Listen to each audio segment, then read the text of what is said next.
শয়তান সোহবত থেকে বাঁচার জন্য খারাপ হক্কানি আলেমদের সঙ্গী হওয়া লাগবে, সাদিকিন বান্দাদের সঙ্গী হওয়া লাগবে। কারণ সাদিকিন বান্দাদের সঙ্গী হইলে তুমি দেখবা অল্প সময়ের মধ্যে তোমার দিলটা নেকের দিকে ঝুঁকতে থাকবে। জোরে বলেন কথা ঠিক না ঠিক? আর বাজার নফস আম্মারার দোকার থেকে বাঁচার জন্য আল্লাহ রাসূল বলছেন রজানা মিন জিহাদিল আসগর ইলা জিহাদিল আকবার, ছোট যুদ্ধের থেকে বড় যুদ্ধের থেকে রওনা করলাম। সাহাবায়ে কেরাম বলে, হে আল্লাহর রাসূলের কাছে বড় যুদ্ধ কোনটা? আল্লাহর রাসূল বলেন নফসের সঙ্গে জিহাদ করা এর চেয়ে বড় যুদ্ধ। আল্লাহর ওলিরা সাহাবায়ে কেরামরা কিভাবে নফসের সঙ্গে জিহাদ করছে ইতিহাস পড়া দেখো। বাজার আবু বকর সিদ্দিক রাদিয়াল্লাহু তাআলা আনহু, আল্লাহু আকবার, বুড়া বয়সে জিহ্বাটাকে টাইনা চিমড়ায় আর কষ্ট দেয়ার বলে, জিহ্বা তুই আমাকে ধ্বংস করছো। আল্লাহ আল্লাহ, নফসের সঙ্গে তারা কিভাবে জিহাদ করছে। বাজার নফসে আম্মারার সঙ্গে জিহাদ না করলে কোনোদিন তুমি নফসের ধোঁকার থেকে বাঁচতে পারবা না। এই জন্যই দেখবা আমাদের এই তরিকার নাম হলো চিশতিয়া সাবেরিয়া তরিকা। এই তরিকার মূল উদ্দেশ্য হলো হিম্মত বুলন্দ করা, খুলুসিয়াত ভিতরে পয়দা করা। হিম্মত বুলন্দ, অমুকে পারে আমি কেন পারবো না। আরে নফসের সঙ্গে জিহাদ করিয়া হিম্মত করা, এ নফস তুই এইটা চাও, এইটা আমার মালিক বেজার। আহারে আল্লাহর হাবিব তিনিও বেজার, ওই পথে আমি যাব না, কি হবে তা জানি না। এইভাবে তুমি যদি চেষ্টা করতে থাকো, কিন্তু বাজার চেষ্টা করতে করতে মৌত পর্যন্ত দেখবা বাজার সংশোধন হওয়া যায় না। এই জন্য আল্লাহর ওলিরা, এই যে আল্লামা আল্লাহু আকবার কারিমা লেখছে, কারিমা বেবাকশা এবার হালেমা কে হাসতা মাসিরে কামন্দে। আমার দয়ার মালিক, আমি নফসে আম্মারার জিনজিরের ভিতরে আবদ্ধ হয়ে গেছি। মালিক, আমি নফসে আম্মারার জিনজির থেকে পরিত্রাণ পাই না, শুনতে পারি না। দয়া মায়া করে তুমি একটু রহমতের নজরে তাকাও, তোমার রহমতের কোণার দিকে একটু টান দাও, নাহলে আমি নফসে আম্মারার জিনজির থেকে বাঁচতে পারবো না। সেন সালে উমরে আজিদ আজ গুজাশত, মেজাজে তু আজ হালে। আলহামদুলিল্লাহ নাহমাদুহু ওয়া নাস্তাঈনুহু ওয়া নাস্তাগফিরুহু ওয়া নু'মিনু বিহি ওয়া নাতাওয়াক্কালু আলাইহি ওয়া নাউযু বিল্লাহি মিন শুরুরি আনফুসিনা। من يهده الله فلا مضل له ومن يضلله فلا هادي له ونشهد أن لا إله إلا الله وحده لا شريك له ونشهد أن محمدا عبده ورسوله. أما بعد فأعوذ بالله من الشيطان الرجيم. بسم الله الرحمن الرحيم. فريق في الجنة وفريق في السعير. صدق الله العلي العظيم. সবাই দুরূদ শরীফ পড়ি। আল্লাহুম্মা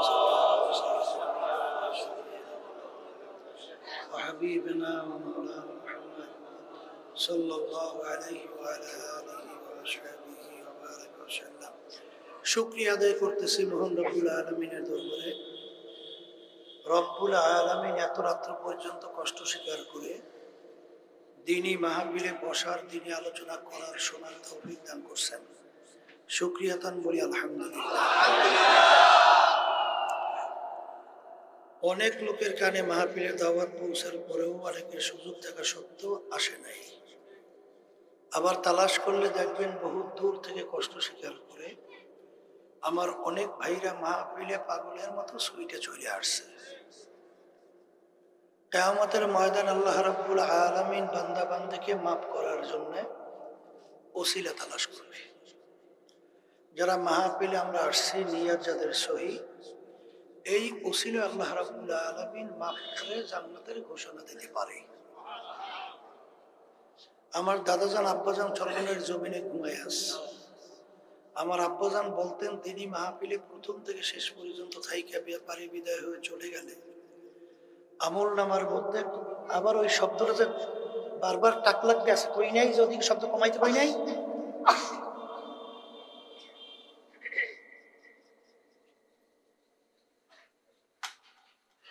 $50,00,000 নেকি এরকম আমল নামা জমা হতেই পারে না। নিয়ত যাদের সহি, আল্লাহকে রাজি খুশির উদ্দেশ্যে যারা আসছেন, লক্ষ লক্ষ নেকি রব্বুল আলামিন আমল নামায় দান করবে। অনেকের কানে মাহফিলের দাওয়াত পৌঁছার পরেও তারা নেকের ব্যাপারে গুরুত্ব না দেওয়ার কারণ কি? বুঝের অভাবের কারণে। কিসের অভাব? আর বুঝের জন্যই মাহফিলের ব্যবস্থা। আল্লাহ রাব্বুল আলামিনের কাছে দোয়া করতে হয়, মালিক আপনি আমাদেরকে দ্বীনের সহি বুঝ দান করেন। হাদিসের মধ্যে আসছে, আল্লাহ রাসূল সাল্লাল্লাহু আলাইহি ওয়াসাল্লাম বলেছেন, মা ইউরিদিল্লাহু বিহি খায়রান ইউফাক্কিহু ফিদ্দীন। আল্লাহ যাকে ভালোবাসেন, ইচ্ছা করেন, দ্বীনের সহি বুঝ দান করে। উদউনি আস্তাজিব লাকুম। মালিক বলছেন, বান্দা বান্দী তোমরা আমাকে ডাকো, আমার কাছে চাবা, আমি তোমাদেরকে দিয়ে দেবো, ডাকের সাড়া দেব। হেদায়েত আল্লাহর কাছে চাইলে আল্লাহ হেদায়েত দান করবে। হুজুরে কারি ইব্রাহিম সাহেব রহমতুল্লাহি আলাইহি, তাকে একজন জিজ্ঞেস করছিলেন, হুজুর হেদায়েত আল্লাহর হাতে রাখলেন কেন? হুজুর বলছিলেন, হেদায়েতের চেয়ে বড় নেয়ামত আর কিছু নাই, হতেও পারে না। আল্লাহ রাব্বুল আলামিন চায় বান্দা বান্দি আমার কাছে হেদায়েত চাবে, আমি দিয়ে দেব। এই জন্য হেদায়েত চাওয়া লাগবে। কি করা লাগবে? চাওয়া। তাহলে আল্লাহ রাব্বুল আলামিন হেদায়েত দিয়ে দেবে। কথা ঠিক না ঠিক? আর যারা ঠিক মতো চাইছে, কেউ মাহরুম হয়েছে, বঞ্চিত হয়েছে, এরকম কোনো ইতিহাস আছে? নাই। এর জন্য আমার ভাইদেরকে বলো, পর্দা আলে মা বোন যারা শুনতেছেন, যে বুঝের জন্য তো মাহফিল, কিন্তু এক শ্রেণী দেখবেন মুসলমানের ঘরে জন্মগ্রহণ করার পরেও এই বাংলাদেশের মধ্যে বর্তমানে যে নারী নীতি সংস্কার কমিশন, ওই যে 10 জন সদস্য, এক মহিলা হইল প্রধান পারভিন হক, এই নারী সংস্কারের ব্যাপারে যে প্রস্তাবগুলো দিচ্ছে, সম্পূর্ণ দায়ী নাকি নারীদের স্বাধীনতার ব্যাপারে বাধা হইল ধর্ম। এক কথায় কি বুঝছেন? নাস্তিক। এক কথায় কি বুঝছেন? নাস্তিক। আর যে প্রস্তাবগুলো স্বাধীনতার ব্যাপারে দিছে, এই প্রস্তাবের মাধ্যমে নারীদের কোনো স্বাধীনতা উন্নয়ন হয়? হ্যাঁ, বরঞ্চ নারীদের আরো অবমাননা হয়। এই প্রস্তাবগুলো দেয় কারা? নাস্তিক মনা কিছু এই ধরনের তারা। কথা ঠিক কিনা? এই বাংলাদেশের ভিতরে দেখবেন এরা কিন্তু মুসলমান দাবি করে না? দেখবেন অনেক মুসলমান দাবি করিয়া কুরআনুল কারীমকে লাল বই সঙ্গে তুলনা কইরা ডাস্টবিনে ফেলাই দেওয়া উচিত। এত বাংলাদেশের ভিতরে বলে কি বলে না? আবার এক শ্রেণী বের হয়েছে আজানের শব্দকে বিশ্বাস শব্দের সঙ্গে তুলনা করে, ওদের কিন্তু মুসলমান। কথা ঠিক না ঠিক? এরকম অনেক মুসলমান দেখবেন নাম থাকার পরেও শিক্ষা সিলেবাসের মধ্যে ইসলাম, আল্লাহ এবং আল্লাহ রসুলের পরিচয় উঠাইয়া দিয়া সেখানে ঢুকানো হয়েছে নাস্তিকতাবাদ, সেখানে ঢুকাইছে হিন্দুত্ববাদ, সেখানে ঢুকাইছে এক কথায় চরিত্র হরণকারী যত শিক্ষা তাই করে কারা? কি কথা কর না, এরা মুসলমান দাবি করে না, আসতে কয় না, নাই নাই। ওমর ফারুক রাদিয়াল্লাহু তাআলা আনহু প্রথম অবস্থায় কাফেরদের অন্তর্ভুক্ত ছিল না, কাফেরদের ভিতরে মিটিং হইতেছিল, আল্লাহ রাসূল সাল্লাল্লাহু আলাইহি ওয়াসাল্লাম মাথা মোবারক কে কাইটা নিয়ে আসবে, নাউজুবিল্লাহ, 100 লাল উট তাকে পুরস্কার দেবে, নাউজুবিল্লাহ, কেউ সাহস পায় না। ওমর ফারুক রাদিয়াল্লাহু তাআলা আনহু খাপ থেকে তরবারি বের করে দাঁড়িয়ে গেছিল না, এই কাফেররা দেখলে এমন ব্যক্তিদের দ্বার হয়েছে পারবেও, কাফেররা অপেক্ষা করতেছে। মাঝখানে কি ঘটনা হয়েছে, আল্লাহ এমন বুঝ তাকে দান করছে, ওই তরবারি নিয়ে সর্বপ্রথম ইসলামের পক্ষে নারায়ে তাকবীর স্লোগান দিয়ে রাস্তায় নামছিল না। একটু আগে তার বুঝ ছিল না, একটু পরে এমন বুঝ আল্লাহকে তাকে দান করছেন, এখন মুসলমানদের ভিতরে একজন লিডার হয়ে গেছে, কথা কয় না। কারণ আল্লাহ রাসূল সাল্লাল্লাহু আলাইহি ওয়াসাল্লাম দোয়া করছিলেন, মালিক দুই ওমরের এক ওমরকে আপনি ইসলামের জন্য কবুল করেন। আল্লাহ রাব্বুল আলামিন ওমর ইবনে খাত্তাব রাদিয়াল্লাহু তাআলা আনহুকে ইসলামের জন্য আল্লাহ কবুল করছে। কবুল করার পরে দিলের ভিতরে আল্লাহ পরিবর্তন ঘটাই দিয়েছে। এই হাদিসের ভিতরে আসে জফুল কালাম আল্লাহর হাতে, কার হাতে?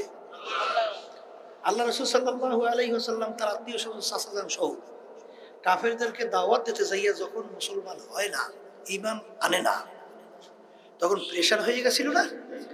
আল্লাহ রাব্বুল আলামিন আয়াত নাযিল করেন, হে আমার নবী, আপনি ইচ্ছা করলেই যাকে ইচ্ছে হেদায়েত করতে পারবেন না, হেদায়েত আমার হাতে, কথা ঠিক কিনা? আপনার দায়িত্ব শুধুমাত্র দাওয়াত পৌঁছানো, এটা মানা বা না মানার দায়িত্ব নিলাম আমি, বুঝবো আমি মালিক নিজে। এই জন্য আল্লাহর কাছে দোয়া করতে হয়, কি করতে হয়? আমরা সবসময় দোয়া করব। এই জন্য আল্লাহ দোয়াও শিক্ষা দিয়েছেন, এই দোয়া করাও সুন্নাত। রব্বানা লা তুযিগ কুলুবানা বা'দা ইয হাদাইতানা ওয়া হাব লানা মিন লাদুনকা রাহমা ইন্নাকা আনতাল ওয়াহ্হাব। আল্লাহ আপনি আমাকে হেদায়েত নসিব করার পরে, হে আল্লাহ আপনি আমাকে মুসলমানের ঘরে জন্মগ্রহণ করানোর পরে আল্লাহ আপনি আমাকে গোমরাহ কইরেন না, ধ্বংস কইরেন না, কথা ঠিক না বেঠি? আমি যেই কথা বলতে চাইছিলাম, বুঝ কিন্তু দিলের জিনিস, কি জিনিস? বুঝ কিন্তু দিলের সাথে সম্পর্ক। এই জন্য আমি আমার ভাইদেরকে বলবো, পর্দা আলে মা বোনেরা যারা শুনতেছেন, দিলটাকে আল্লাহ মুখী করে আমাদের বসতে হবে এবং আল্লাহর কাছে সবসময় বলতে হবে, মালিক আপনি আমাকে হেদায়েতের নূর দান করেন। কি নূর দান করেন? হেদায়েতের নূর দান করেন। আল্লাহর কাছে চাওয়ার মতো যদি চাওয়া যায়, আল্লাহ মাহরুম, বঞ্চিত করবেন না, কথা ঠিক কিনা? তা যাই হোক, আমি আমার ভাইদেরকে বলবো, দিন রাত্র যত যায়, সপ্তাহ মাস বছর যুগ যত যায়, কেমন জানি এক শ্রেণীর মানুষ বা বেশিরভাগ মানুষ এখন কেমন জানি জাহান্নামের দিকে পাল্লা দিয়ে দৌড়িয়ে রওনা করছে। কি কথা ঠিক না বেটি? যত দিন রাত্র যাইতে থাকবে, সপ্তাহ হবে, মাস হবে, বছর হবে, আসলে একটা সময় তো কিয়ামত হবে, হবে না? যখন আল্লাহ আল্লাহ বলার মতো একজনও থাকবে না। এই কথা ঠিক কিনা? এই জন্য আমার ভাইদেরকে বলবো, পর্দা আলে মা বোনেরা যারা শুনতেছে, শোনেন, মরণ একদিন লাগবে, মরণ একদিন লাগবে। যেহেতু মরণ লাগবে, মরার পরে কি হবে আল্লাহ রাব্বুল আলামিন কোরআনুল কারীমের ভিতরে আগেই জানায় রাখছেন, ফারিকুন ফিল জান্নাতি ওয়া ফারিকুন ফিস সাঈর। আমি মরার পরে মানুষগুলোকে দুইটা ভাগে ভাগ করব। কয় ভাগে? মানুষগুলোকে কয় ভাগে ভাগ করে? এই তৃতীয় কোনো ভাগ আছে? নাই। তাইলে এক শ্রেণীর মানুষদেরকে আল্লাহ রাব্বুল আলামিন তার মেহমানখানা বেহেশতে জায়গা দেবে। সবাই আল্লাহুম্মা আমিন। আল্লাহ আপনি আমার জন্য, আমাদের সবার জন্য কবুল করে নেন। আর এক শ্রেণীর মানুষকে আল্লাহ রাব্বুল আলামিন তার শাস্তির জায়গা বানাই রাখছেন জাহান্নাম। জাহান্নামের ভিতরে ফিকে ফিকে ফালাইয়া দেবে, নাউজুবিল্লাহ। আল্লাহ আপনি আমাকে, আমাদের সবাইকে জাহান্নাম থেকে মাফ করে দেন, মুক্তি দান করেন, কথা ঠিক কিনা? এখন আমরা যারা মাহফিলে আসছি, এত রাতের মধ্যে বসে রয়েছি, কি জাহান্নাম থেকে বাঁচার জন্য বেহেশতে যাওয়ার আশায় না? আসতে কয়। তাই যদি বেহেশতে যাওয়ার আশায় জাহান্নাম থেকে বাঁচতে চান, তাইলে কিভাবে বাঁচবেন, কিভাবে বেহেশতে যাবেন? ওই কোরআন কারীমে আল্লাহ রাব্বুল আলামিন বলেন, ফাআম্মা মান সাকুলাত মাওয়াজিনুহু ফাহুয়া ফি ঈশাতির রাদিয়া ওয়া আম্মা মান খাফফাত মাওয়াজিনুহু ফাউম্মুহু হাওিয়া ওয়া মা আদরাকা মা হিয়া নারুন হামিয়া। আল্লাহ রাব্বুল আলামিন বলেন, কিয়ামতের ময়দানে আমি যে দুইটা ভাগে ভাগ করব, মানুষগুলো উঠাইয়া তাদের আমল নামা আমি দাড়ি পাল্লাই দিয়ে ওজন দেব। কি পাল্লায়? মিজান, দাড়ি পাল্লায়। যাদের নেকের পাল্লা ভারী হবে, ওজন হবে, তাদের জন্য আমি জায়গার বানায় রাখছি আমার মেহমান কারা বেহেশত। সবাই বলেন সুবহান। আর তাদের আমল নামা দাড়ি পাল্লাই দিয়ে ওজন দেওয়ার পরে যাদের নেকের পাল্লা হালকা, গুনার পাল্লা ভারী হবে, তাদের জন্য আমার শাস্তির জায়গা বানিয়ে রাখছি জাহান্নাম। নাউজুবিল্লাহ। কথা ঠিক না বে ঠিক? তাহলে বেহেশতে যাইতে হইলে কি করা লাগবে? বলেন, নেকের পাল্লা ভারী করা লাগবে। বলেন মুখনি সবাই বলেন। আর জাহান্নাম থেকে বাঁচতে হইলে নেকের পাল্লা ভারী করতে হবে, গুনার পাল্লা হালকা। কথা ঠিক না বে ঠিক? এখন মুসলমান বলতে আমাদের সবাই কিন্তু মন চায় নেকের পাল্লা ভারী কইরা, গুনার পাল্লা হালকা কইরা জান্নাতে যাব। কথা ঠিক? কিন্তু ইচ্ছে থাকা সত্ত্বেও আমরা অনেকে পারি না। ভুল বলছি না ঠিক বলছি? হ্যাঁ, কি অনেকে পারে? মন তো আছে। অনেক সময় আমাদের কাছে সন্তানদেরকে নিয়ে আসে, হুজুর আমার ছেলেটার জন্য দোয়া করেন, ওকে হাফেজ বানাইতে আসি। বাপে খুশি, ওদিকে তাকাইয়ে দেখি 3.5 হাত বডির মধ্যে মুসলমান পরিচয় দেওয়ার মধ্যে কিচ্ছু নাই। তারও আশা আমার ছেলেটাকে হাফেজ বানাবো। কথা ঠিক না ঠিক? কি বুঝলেন? তাইলে পারতেছে না, তারও মন চায় যে সে নেকের পাল্লা ভারী করবে, দিনদার হবে, দুনিয়া থেকে বিদায় নিয়ে কবরে যাবে। চাই কি চায় না? এই না পারার পিছনে কারণ আছে না? এই কারণের ভিতরে আমাদের পিছনে শত্রু আছে। কি আছে? এর ভিতরে একটা শত্রু হলো জিন শয়তান। একটা শত্রু কি? আর একটা শত্রু হলো মানুষ শয়তান। আর একটা শত্রু নফসে আম্মারা, শয়তান কোন আর শত্রু। কথা ঠিক কিনা? এখন এই শত্রুদের থেকে না বাঁচা পর্যন্ত আপনি ইচ্ছে করলেই নেক কাজ করতে পারবেন না। কথা ঠিক?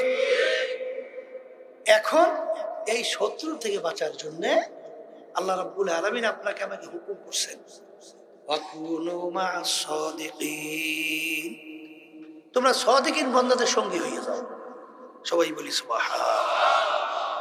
সাদিকিন বান্দাদের সঙ্গী হইলেই সোহবতে সালেহ তোরা সালেহ কুনাত, সোহবতে তালেহ তোরা তালেহ কুনাত। সৎসঙ্গে স্বর্গবাস, অর্থাৎ অসৎসঙ্গে স্বর্গ। এই বাস্তব বহুত কিছু দেখছি, আমরাও দেখতেছি, আপনারাও দেখেন। আপনার সন্তানকে কোনো খারাপ ছেলেদের সঙ্গে মিশতে দেন না কেন? কারণ ওর সঙ্গে চললেও খারাপ হয়ে যায়। কি কথা বলেন না কেন? কি হয়ে যায়? ও খারাপ হয়ে যায়। তাহলে খারাপ সোহবতের মাধ্যমে মানুষ ভালো হইতে চাইলেও কি পারে না। কথা বলেন না কেন? কথা ঠিক না? ঠিক। শোনেন কত বড় ভয়ানক, কিতাবের ভিতরে আসছে, তুমি খারাপ চরিত্রের লোকদের সঙ্গে বন্ধুত্ব তৈরি না কইরা গর্তের ভিতর থেকে এক বিষাক্ত সাপের সঙ্গে বন্ধুত্ব করো। কারণ কি? বিষাক্ত সাপ যদি তোমাকে সবল দেয় আর তোমার যদি হায়াত না থাকে, তুমি যদি দুনিয়া থেকে বিদায় হও, ঈমান যদি থাকে, তাহলে তুমি শহীদের দরজা পেয়ে বেহেশতে যাবা। আর খারাপ চরিত্রের কোনো বন্ধু যদি তোমাকে সবল দেয়, এক পর্যায়ে তোমার ঈমান হারা হইয়া তুমি চিরতরে জাহান্নামী হয়ে যাইতে পারো। বাংলাদেশের ভিতরে খারাপ সোহবতের বন্ধুরা আছে? আসতে কয় দেয়। এক শ্রেণীর বন্ধুরা বেরিয়েছে, সমস্ত ক্ষমতার মালিক বলে জনগণ। সবল বোঝেন নাই? বুঝি সবল বুঝছেন? আর আমরা ঈমান আছে, ক্ষমতার মালিক কে না? আর সেই বন্ধুরা বলে সমস্ত ক্ষমতার মালিক জনগণ। এই যে প্রচলিত গণতন্ত্র, এই গণতন্ত্রের প্রবক্তা হলো প্রাক্তন প্রেসিডেন্ট আমেরিকা আব্রাহাম লিঙ্কন। তিনি বলছিলেন government of the people, by the people, for the people. তিনি এক কথায় বোঝাতে চায় সমস্ত ক্ষমতার মালিক জনগণ। আচ্ছা বলেন তো, এই কথাটা যদি কেউ যাই না সই না মানে, বিশ্বাস করে, এখন আপনি নিজেকে প্রশ্ন করে উত্তর নেন, তার ইমান থাকবে? তাইলে সবলটা মারছে কারা? বন্ধুরা। কথা কয় না? এই বাংলাদেশের ভিতরে উল্লেখযোগ্য একটা দল বিএনপি না? কথা কয় না? এরা কূটনীতি আদর্শ বাস্তবায়ন করতে চায়, আসতে কয় যায়। এই প্রচলিত গণতন্ত্র, কথা বাংলা বোঝেন কিছু? সমস্ত ক্ষমতার মালিক বলে জনগণ।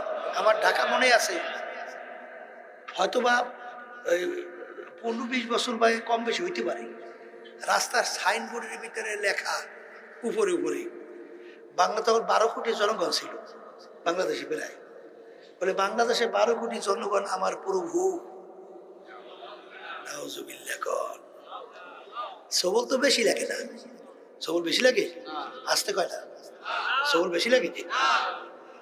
এরপর একদল বন্ধু বেরিয়েছে ধর্মনিরপেক্ষতাবাদ। তারা ব্যাখ্যা দেয় যার যার ধর্ম সে পালন করবে, অর্থাৎ ধর্মের ব্যাপারে যার যার ধর্ম সে পালন করবে, এই কথাটা বইলিয়া দেখবেন মূলত তারা ধর্মকে উঠে গেছে। ও তারা বলে যার যার ধর্ম সে পালন করবে, ওদিকে শব্দ বলে ধর্ম নিরপেক্ষতাবাদ। নিরপেক্ষ, নিরপেক্ষ শব্দের অর্থ কোনো পক্ষ হয় না, পক্ষ নাই। নিরপেক্ষ শব্দের অর্থ কি? কোনো পক্ষ নাই। আর তারা ব্যাখ্যা দেয় যার যার ধর্ম সে পালন করবে। আসলে বাস্তবতা হলো, ওই দলীয় এক নেতা বাংলাদেশে বলছিল আমি হিন্দু না, আমি মুসলমানও না। এই বন্ধুরা যখন নাকি সবল দেয়, তাই ইমানটা খুব ভালোই থাকবে তো, থাকবে। সূক্ষ্ম কায়দায় কায়দা করে ইমানকে ধ্বংস করে। এই জন্য কেতাবের ভিতরে আসছে যে খারাপ চরিত্রের লোকদের সঙ্গে বন্ধুত্ব না কইরা গর্তের ভিতর থেকে একটা বিষাক্ত সাপের সঙ্গে বন্ধুত্ব করো। কথা ঠিক? অনেকে বলে হুজুর ওদিকে যেসব জুয়ার, আপনার উল্টা চললে কত দূর করবেন? কথা ঠিক নেবে? ঠিক। আল্লাহ রাসূল সাল্লাল্লাহু আলাইহি ওয়াসাল্লাম যখন আসছেন আরবের জমিনে, নবুয়তি যখন দাবি করছেন, মুসলমান আসলে কয়জন? একজন আসলে? কথা কয় না? তাই সব তাই জুয়ার উল্টা। আল্লাহ নবী সাল্লাল্লাহু আলাইহি ওয়াসাল্লাম বাদাম ধরছে দিয়ে উল্টা। কথা কয় না? এমন কি আপনারা জানেন যে আল্লাহ রাসূল সাল্লাল্লাহু আলাইহি ওয়াসাল্লাম এক আল্লাহর উপরে ঈমান আনা এবং শিরক থেকে বাঁচা, ন্যায়ের পক্ষে অন্যায় প্রতিবাদে যখন বলছিলেন, এক পর্যায়ে সেদিনকেও আমি উমরা হজ থেকে আসছি, তায়েফের ময়দানে গেছিলাম, যাইয়া দেখি যেখানে আল্লাহর হাবিব সাল্লাল্লাহু আলাইহি ওয়াসাল্লামকে আঘাত করছে, পাথর মারছে, আল্লাহু আকবার, সেই জায়গাগুলো চিহ্নিত করে রাখছে। এবার আল্লাহ অসুস্থ হইয়া রক্ত জর্জর পড়তেছে, যেই জায়গায় যেই বসছিল সেখানে একটা চিহ্ন দিয়ে রাখছে। এরপরে যাইয়া আল্লাহ রাসূল সাল্লাল্লাহু আলাইহি ওয়াসাল্লাম যে বাগানের ভিতরে বসছিলেন, সেই বাগানটাও যাই দেখে আসছি। উহুদের ময়দানে আল্লাহ হাবিব দান্দার মোবারক শহীদ হয়েছিল, জুতা মোবারক আটকে ছিল রক্তে। এক পর্যায়ে কাফেররা ঘোষণা করছিল কুতিলা মুহাম্মদ নাউজুবিল্লাহ সাল্লাল্লাহু আলাইহি ওয়াসাল্লাম। আল্লাহর হাবিব পাহাড়ের পাশে যে গর্তের ভিতরে যখন রাখছিল, সেই গর্তের কাছে দাঁড়াই দাঁড়াই দেখছে। তারপরে হকের পক্ষে থেকে এক বিন্দু এদিক ওদিক হয়েছে? কতক্ষণ না কাফেররা প্রস্তাব দিছিল দড়ি বানাইয়ে দেবে আরবের ভিতরে, বাদশা বানাইয়ে দেবে, সুন্দরী মেয়েটা তার জন্য বিবাহের ব্যবস্থা করবে। প্রস্তাব মানছে? উত্তর কি দিয়েছে? এক হাতে সূর্য আর এক হাতে চন্দ্রও যদি দাও, তারপর আমি এক আল্লাহর উপরে ঈমান আনার দাওয়াত এবং তোদের অন্যায়ের বিরুদ্ধে বলতেই থাকি। কথা ঠিক কিনা? এই জন্য আমার বাসানদেরকে বলবো, পর্দা আলে মামুনদেরকে বলো, আমিনু কামা আমানান নাস, সাহাবায়ে কেরাম যেভাবে ঈমান আনছিল সেইভাবে আনো। বেলাল হাবশী রাদিয়াল্লাহু তাআলা আনহুকে মালিকা ছিল এক মহিলা কাফের কট্টর, এমন ভাবে আক্রমণ আঘাত করত, অনেক সময় আগুন জ্বালাইয়া কয়লার উপরে তাকে শোয়াইয়া পাথর চাপা দিয়ে রাখতো, কেউ আগুন নিবায় নাই, ওই কয়লার আগুন কেউ নিবায় নাই, তার গোশত গইলা রক্ত গইলা তারপরে আগুন নিভছে। পরবর্তীতে যখন দেখে যে গর্তের ভিতরে বড় বড় এরকম দাগ হয়ে রয়েছে, জিজ্ঞেস করে কি ব্যাপার তোমার এরকম পিঠের ভিতরে দাগ কেন? বলছিল যে এইভাবে আমাকে শাস্তি দিয়েছে। আর তাকে লাগাইয়া ওই যে মরা গরুটাতে না এরকম ওই মরুভূমির ভিতরে বালুকণার ভিতরে পাথরের ভিতরে তাকে টানতো, আর তার জবান থেকে বের হইতো আহাদ আমার আল্লাহ এক, আহাদ আমার আল্লাহ এক, এর নাম হলো ঈমান। জোরে বলেন কথা ঠিক কিনা? ঈমানদারকে তামাম দুনিয়াও যদি তাদের পায়ের উপরে ফালাইয়া রাখা হয়, আল্লাহর ফজল ও করমে তাদের ঈমান কখনোই বিক্রি হবে না। আর এর থেকে বাঁচার জন্য সব সময় মালিকের কাছে দোয়া করা লাগবে, হে আমার দয়ার মালিক, আপনার রহমত ছাড়া কোনদিন ঈমান আমাদের মজবুত রাখা সম্ভব না। কথা ঠিক না ঠিক? বড় পীর আব্দুল কাদের জিলানী রাহমাতুল্লাহি আলাইহি রওনা করলেন, মাথার উপরে মেঘে ছায়া দিতে দিতে যায়। বড় বিশ্বাস হুজুর চিন্তা করলেন, নবীদেরকে ছাড়া কাউকে তো মেঘে ছায়া দেয় নাই, আমাকে কেন মেঘে ছায়া দেয়? তিনি লা হাওলা পইরা যখন উপরে ফুঁক দিল, অল্প সময়ের ভিতরে মেঘ পরিষ্কার হয়ে গেল। এক বুড়া এসে সামনে দাঁড়াইয়া গেল। বড় বিশ্বাস হুজুর বলে, ব্যাপার কি, তুই কে, তুমি কে? বলে, হুজুর আমি ইবলিস শয়তান। ও তুই ইবলিস, ওই উপরে মেঘে ছায়া দিছিল কে? বলে, হুজুর আমি। তখন শয়তান বলতেছে, হুজুর এই পদ্ধতিতে কত মানুষের ঈমানকে আমি ধ্বংস করে ফেলছি, কত দরবেশের দরবেশগিরি শেষ করছি, হুজুর আজকে আপনার ইলমের কারণে আপনি বাইচা গেলেন। তখন হুজুর বলেন, ওরে ইবলিস না না, আমি এলেমে যদি বাঁচতাম তাইলে আগে বাঁচতি তুই, কারণ তো অনেক দূর এলেম, কিন্তু আমি এলেমে আমি বাঁচি নাই, আমার মালিকের রহমতে আমার মালিক আমাকে বাঁচাইছে। সব সময় বাজানদেরকে খেয়াল রাখা লাগবে, কেউ একটু আমরা আল্লাহ ইবাদত করার তৌফিক দান করছে, এই জন্য কেউ অস্থির হইয়া বাজান আনন্দে পেট বাসাইয়েন না, বরঞ্চ ইবাদতের ময়দানে চলতে থাকেন আর সবসময় মাওলার কাছে দোয়া করতে থাকেন, রব্বানা লা তুযিগ কুলুবানা বা'দা ইয হাদাইতানা ওয়া হাব লানা মিন লাদুনকা রাহমা ইন্নাকা আনতাল ওয়াহ্হাব। জিবরাইল সালাতু ওয়াস সালাম আল্লাহ হাবিবের সঙ্গে দেখা করতে আসলো। আল্লাহর হাবিব বলেন, ভাই জিবরাইল, এরকম সময় তো আপনি সচরাচর আসেন না, এরকম সময় আপনি কেন আসলেন? জিবরাইল সালাতু ওয়াস সালাম বলেন, আল্লাহর রাসূল, আমার মালিক আমাকে বেহেশত এবং জাহান্নাম দেখাইছে, জাহান্নাম যেভাবে আমার মাওলা সৃষ্টি করছেন, এই আযাব সহ্য করার শক্তি দুনিয়ার কোনো মানুষের নাই। এই কথা বলে জিবরাইল আলাইহিস সালাতু ওয়াস সালাম কান্দে। আল্লাহ নবী সাল্লাল্লাহু আলাইহি ওয়াসাল্লাম বলেন, ভাই জিবরাইল, আপনি তো আমার মালিকের নৈকট্যের ফেরেশতা, আপনি কেন কাঁদতেছেন?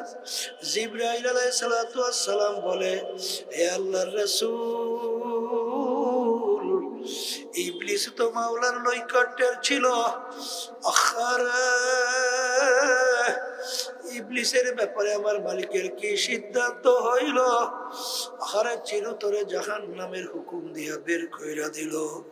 হারুত মারুত তো মাওলার ফেরেশতা, ওদের ব্যাপারে আমার মালিকের কি সিদ্ধান্ত হইল আমার তো জানা নাই। আমার মালিক আমার ব্যাপারে কি সিদ্ধান্ত রাখছে, এই জন্য আমি কাঁদি। আল্লাহ নবী সাল্লাল্লাহু আলাইহি ওয়াসাল্লাম জিবরাইল আলাইহিসসালাতু ওয়াসসালাম বিবরণ শুনে তার অবস্থান দেখা আল্লাহ রাসূল সাল্লাল্লাহু আলাইহি তিনিও কান্দে।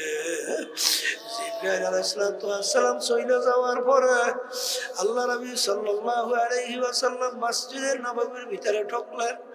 ঢুকে দেখে একদল সাহাবায়ে কেরাম আনসারী তারা বসে বসে আনন্দ ফুর্তি করতেছেন। আল্লাহর হাবিব বলেন, এ আমার সাহাবারা, তোমরা কি মৃত্যুর কথা ভুইলা গেছো নাকি? তোমরা কি মৌতের কথা ভুইলা গেলা নাকি? আরে এই মাত্র আমার কাছে জিবরাইল আমিন আসছে, যে জাহান্নামের বিবরণ আমাকে শোনাইছে। ওই এক সেকেন্ড আযাব সহ্য করার শক্তি দুনিয়ার কোন মানুষের নাই। আরে তোমরা যদি, আমি রাসূল যা দেখি জানি শুনি, তোমরা যদি জানতা কেউ দুনিয়ার সংসার দিয়ে করতে পারত না, কেউ বিবাহ শাদী কেউ কিছুই করতে পারত না, সব দুনিয়ার ফালাইয়া জঙ্গলবাসী হইয়া যাইতা। যখন নাকি সাহাবায়ে কেরামদের আল্লাহর রাসূল বিবরণ দিতেছে, আল্লাহ রাব্বুল আলামিন ডাক দিয়ে বলে, হাবিব গো,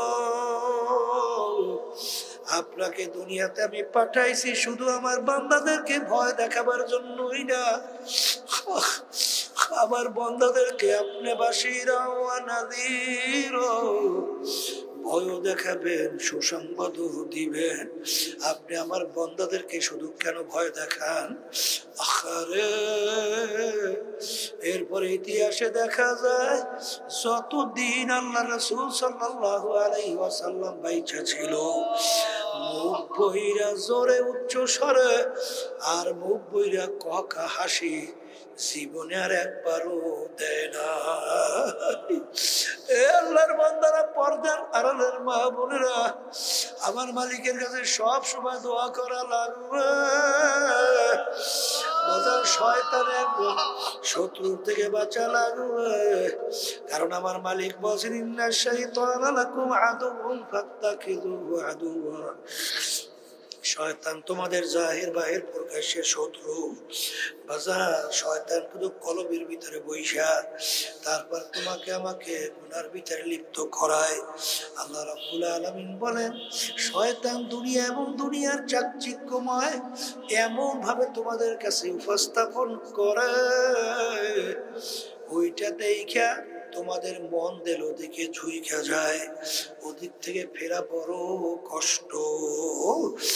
আর এই শয়তানের ধোঁকার থেকে বাঁচার জন্য আল্লাহ রাসূল সাল্লাল্লাহু আলাইহি ওয়াসাল্লাম বলেন, যেই আমার উম্মতের আল্লাহর জিকির করে, ওই জাকিরিনের কলবের মধ্যে শয়তান থাকতে পারে না।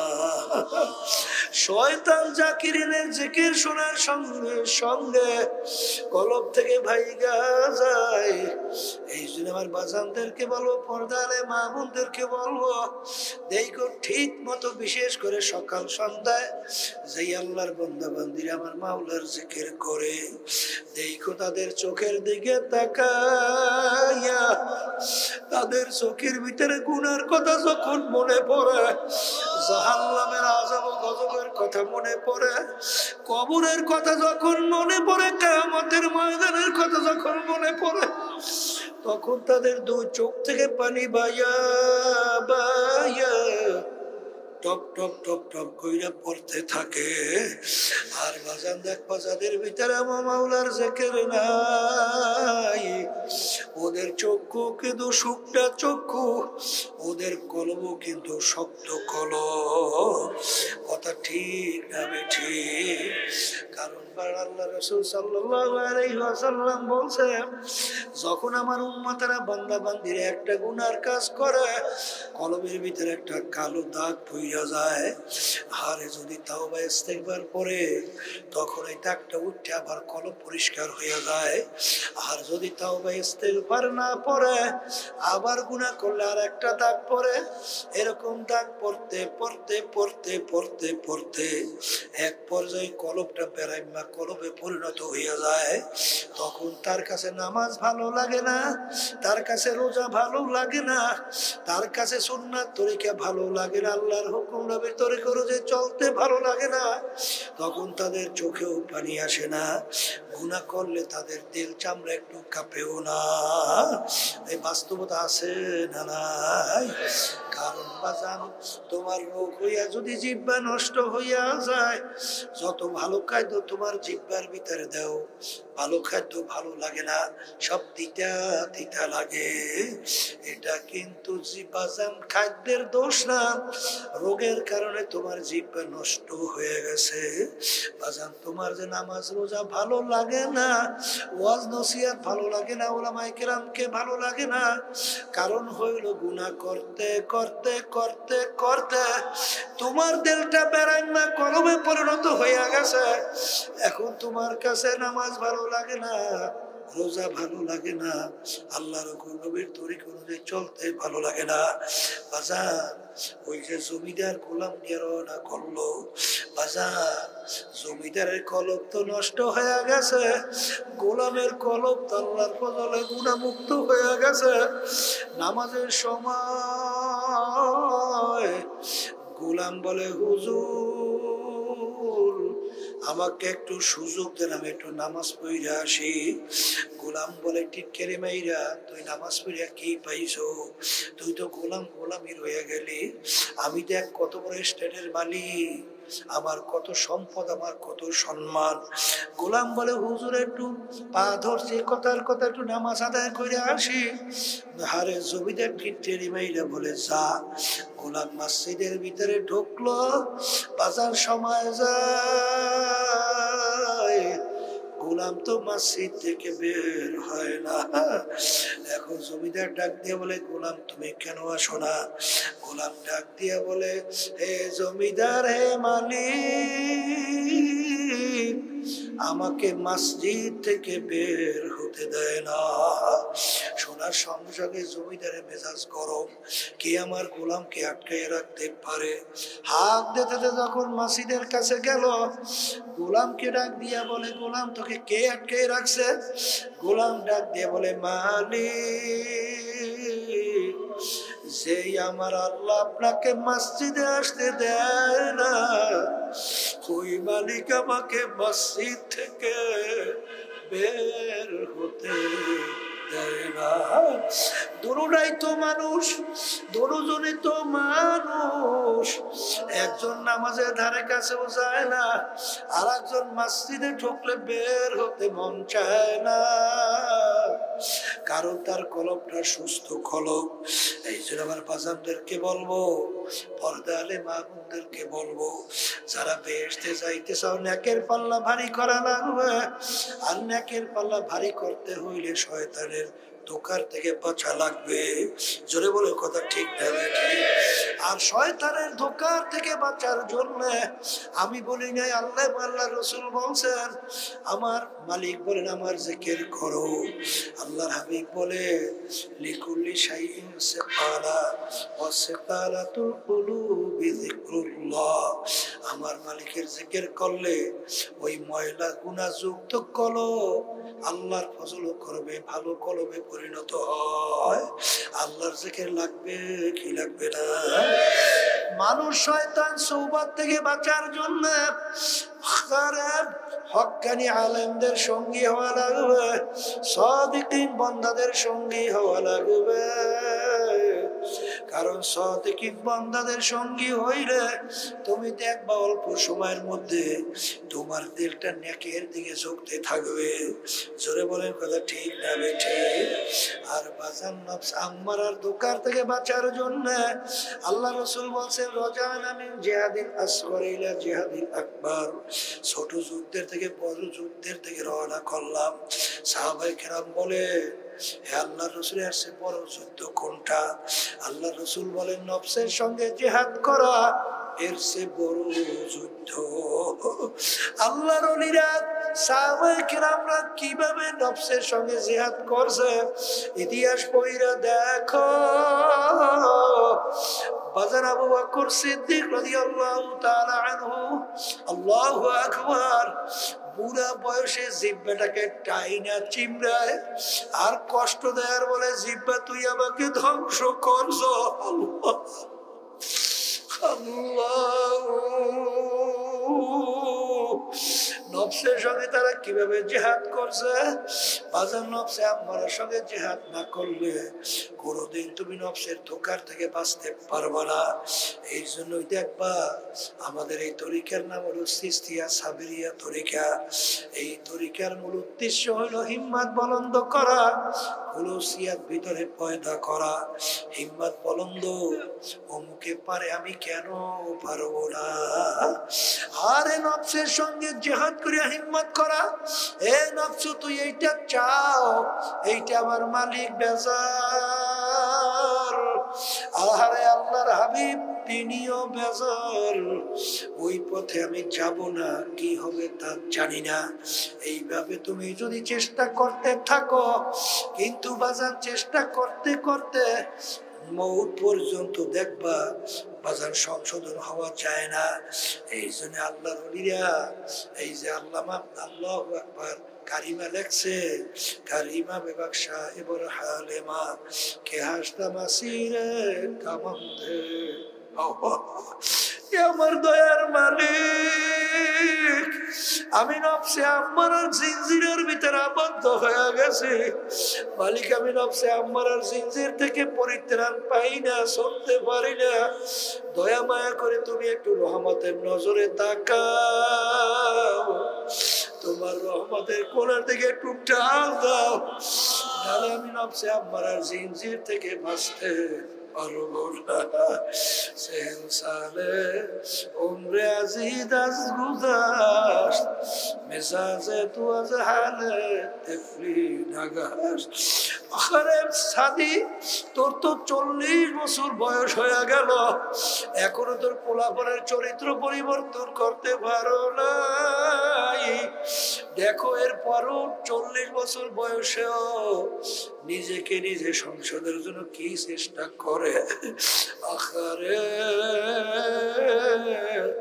আমার দাদা রহমাতুল্লাহ আলাইহির কথা শুনছিলাম, ইন্তেকালের আগে আগে চোখের উপরে বৈশা পাশেই কাছে কবরস্থান তাকাইয়া তাকাইয়া আরে আমার মালিকের দিকে ফিরা ফিরা আরে ডাক দেয় আর দুই চোখের পানি ফালাইয়া কাঁদে আর বলে, হে আমার দয়ার মালিক,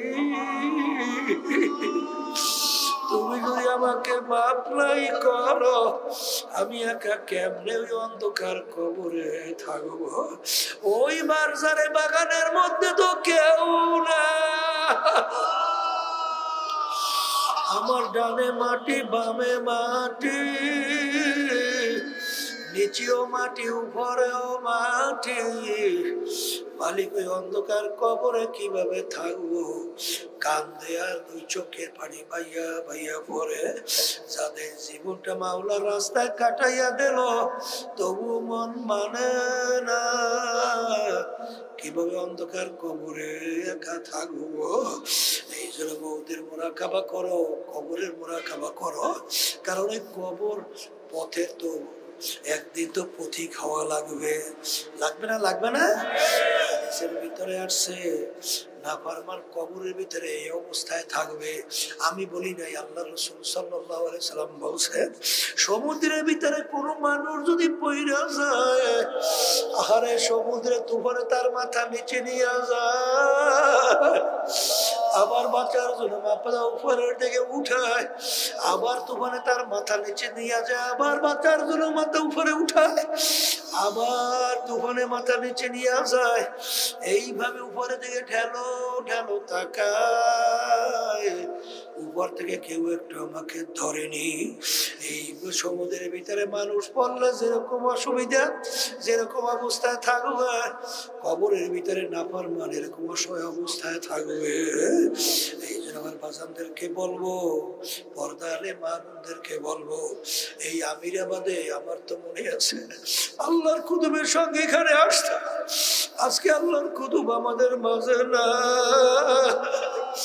কত আল্লাহর বান্দাদেরকে দেখছিলাম, এখন আসি আমিরাবাদে সেই লোকগুলার নাই। এমন একদিন আসবে দুনিয়ার সবকিছু থাকবে, তুমি আর আমি আর থাকবো না। এই জন্য আমার বাজানদেরকে বলবো, দলাদলি বুঝি টুঝি না, আমাদের দরকার নেকের পাল্লা ভারী করা লাগবে, গুনার পাল্লা হালকা কইরা কবরে যাওয়া লাগবে। আমার মালিকের হুকুম অনুযায়ী সাদিকিন বান্দাদের সঙ্গী হওয়া লাগবে, যাদের চরমনের তরিকা ভালো লাগে। এই তাওবার ভিতরে আজকে নিয়াত কইল, বর্তমান পীর সাহেব হুজুর চরমনাই তার কাছে মুরিদ হয়ে গেলাম। আর যাদের চরমনের তরিকা ভালো না লাগে, সেই সহি তরিকার সঙ্গে জড়াইলে দিনের দিন দিল নাকে চোখবে, গুনার থেকে ফেরবে। এরকম জায়গায় যাইয়া তওবা কইরা মাওলার পাগল হইয়া নেকের পাল্লা ভারী কইরা গুনার পাল্লা হালকা কইরা কবরে রওনা করো। আল্লাহুম্মা আমিন। এই ঘরের মেয়ে লোকেরা হাত উঠাও, গুনার কথা মনে করো, দুই চোখের পানি ফেলাও, মালিকের দরবারে কান্দো আর মাপ চাও। যদি কান্না না আসে, মন কেউ ধরে মন একদিন ঘরে দরজা দিয়ে নতুন বউ হয়ে উঠছিল রে মন। কত মেয়ে লোক বাতাস করলো, কত মেয়ে লোক শরবত খাওয়াইলো, আবার এমন একদিন আসবে এই ঘরের দরজা দিয়ে মরার লাশ হইয়া বের হব। ছেলে কানবে মা মা করে, মেয়ে কানবে মা মা করে, জবাব তো আর দিবা আল্লাহ। আপনি এই মাঠের দিকে চাইয়া দেখেন আপনার বান্দারা কিভাবে কান্দে। মালিক আমাদের ছেলেও মরে নাই, মেয়েও মরে নাই, গুনাহ করে বসি রে, মাফ করে দেন গো মাওলা, মাফ করে দেন। এই আল্লাহর বান্দারা জোর করে কাঁদতে পারেন না? এই গুনার কথা মনে করে, জাহান্নামের কথা মনে করে কাঁদতে পারো না?